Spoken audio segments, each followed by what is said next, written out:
Hey guys, welcome back. Sorry, it's been quite a busy week. Been working every single day. I'm not trying to brag again. I'm just saying, trying to keep on top of everything, including this. Hopefully, The Walking Dead will be posted within the next couple days, because I'm very excited for the extended episode this week for The Walking Dead, where, as I've seen in the promo, not too much the promo, just little snippets, but Negan is coming to Alexandria, all that stuff. It's gonna be fun, but I just want to see, because I know it's a Daryl-centric episode where he's at the complex, so I'm very excited to see that. Hopefully it'll be up in the next couple days. Sorry if it's not, I'm sorry. But I am going to be doing Doctor Strange today. Ugh, okay.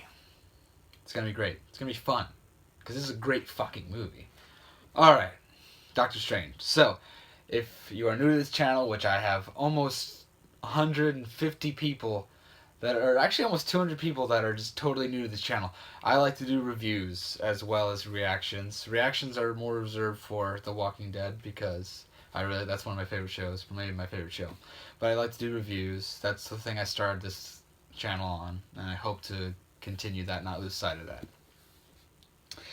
So, the general format is what I liked, what I didn't like, my score out of 10, and the general summary of it all.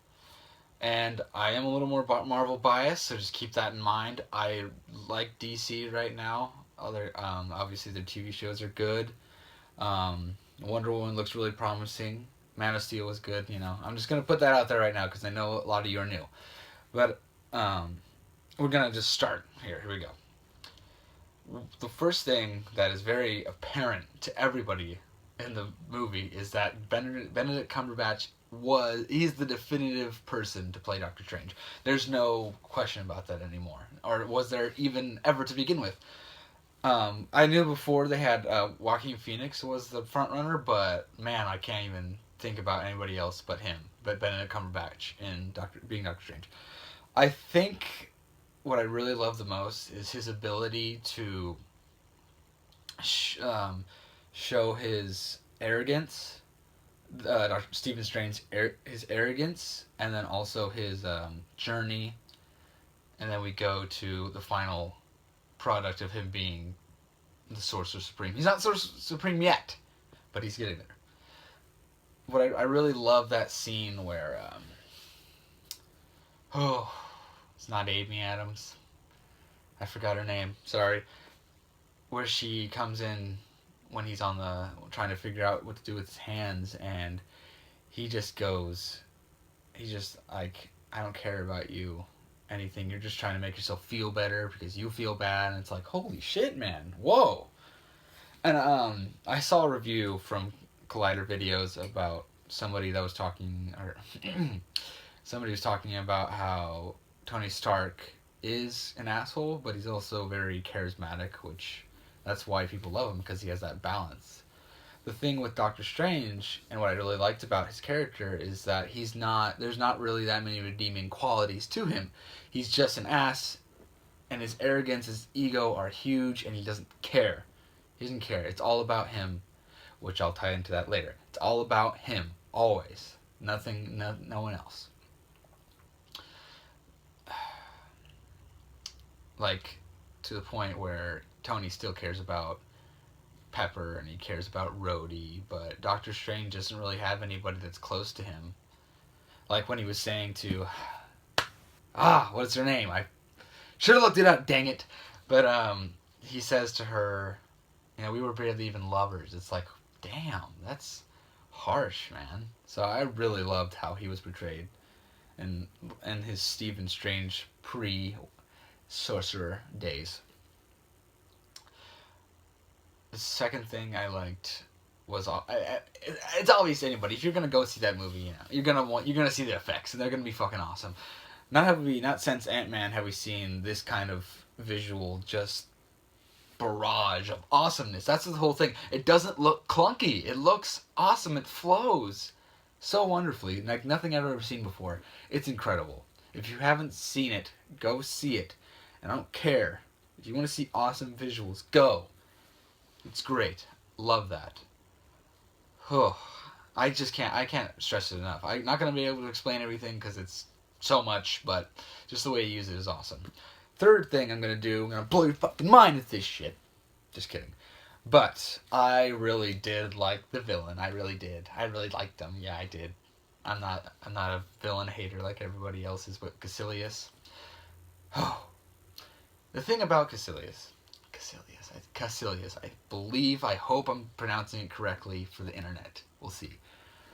But the thing about him is that he is powerful, has a good reason for wanting to rebel against the Ancient One, and he has a legitimate reason for his plan.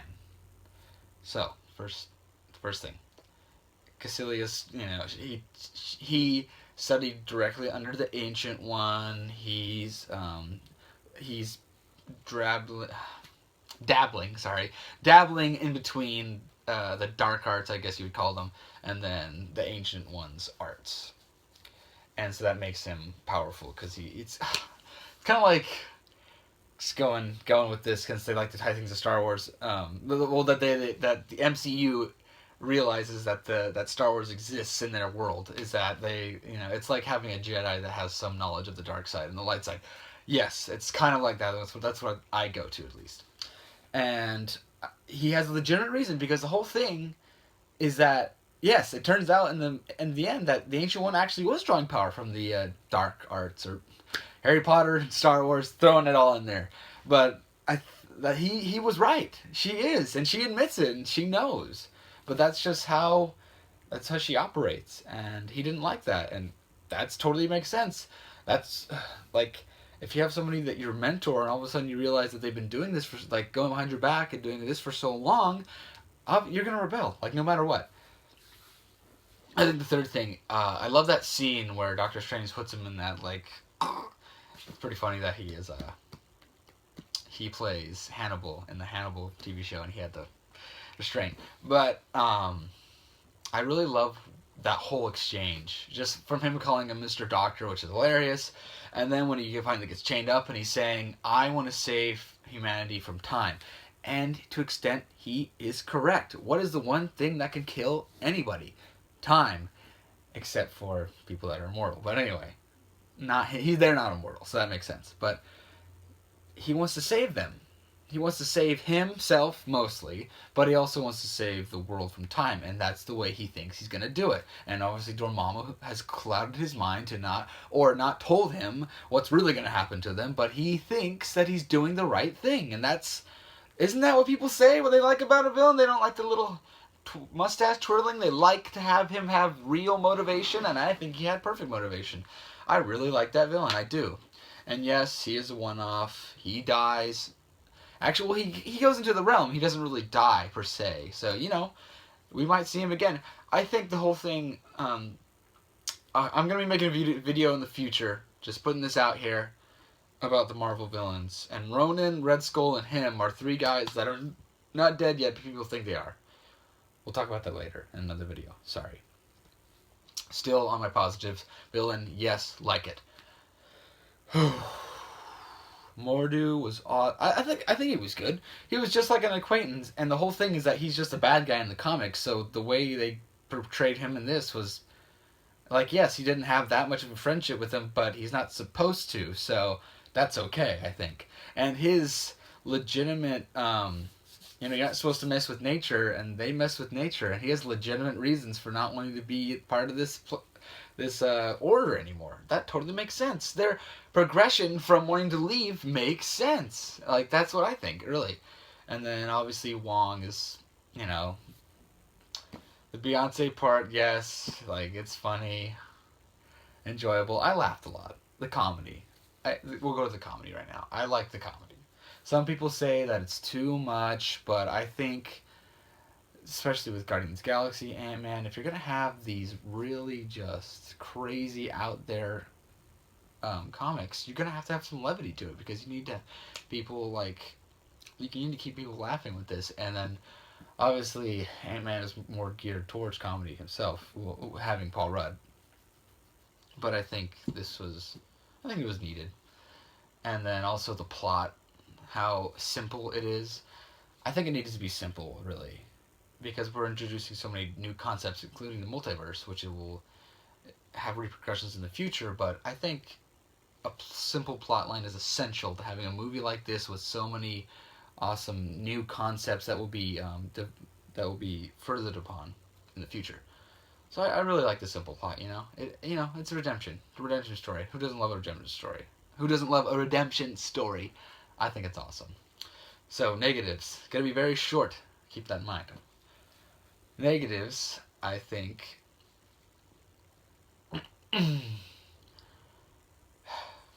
Cloud in the sky. At the very end, when the Hong Kong, I believe, sanctum is being destroyed, there's, a cloud in the sky. It makes more sense, I guess you could say. Forgive my Marvel bias, but, because the whole dimension is coming into the Earth's dimension. That's why it's there, but it is a bunch of clouds, and, yeah, and Dormammu, I like this design. I mean, it wouldn't be that impending if you're just like, yeah, I'm a guy. It's like, okay, but she's just a big, imposing figure. It's kind of, it's interesting. I mean, not the best design, but, it's fucking Dormammu. He's supposed to be like Ghost Rider's cousin. No, I'm just kidding. He's not, but he looks like it. He has a flaming head, and it's like, okay. So, I thought it was well done. I mean, but the cloud in the sky thing was a little tired, and it's like, okay. Alright. So, that's understandable. I get it. What did I not like about this movie? Barely anything. I love this movie. This movie is awesome. Oh, okay. Give a little score right now. 8. I'm gonna give it an 8.5. I'm going points now. 8.5. That's what I'm giving it, because I know it's going to get better. In terms of, it's going to get more complicated, because now that we've introduced all this stuff, we can more expand upon it. That's the word I'm looking for, expand. We can expand upon these ideas that we've been given, and I think that's going to be awesome. So, in summary, Doctor Strange has a great lead. Oh, Tilda Swinton was awesome as the Ancient One as well. Somebody died in a Marvel movie. Whoa! Anyway. Mordo was good. I thought his progression was awesome. Caecilius was a great villain. I thought, at least. I know you disagree with me. The visual effects were amazing. On the other side, big clouds at the end, and Dormammu was okay. So, there's a couple little negatives in there. But for me, I think I'm giving it an 8.5, and I'm giving it a definite recommendation. Go see it. We'll see how this fits into the Marvel Universe later on. This is a bit longer review, so I'm sorry, but I hope I kept it going. Hopefully I did. Let me know if you guys want me to review anything else. I recently saw Magnificent Seven. That's an awesome movie. If you want me to review that, I can. If you want. If not, that's fine. Walking Dead reaction should be coming up in the next couple days, hopefully. Thank you guys for subscribing to my channel. Thanks for giving me this chance. And I will see you next time. Bye-bye. I'll think of an outro. I think I had one next time, but I had a good outro last review I did. I'll have to look at that one again. All right.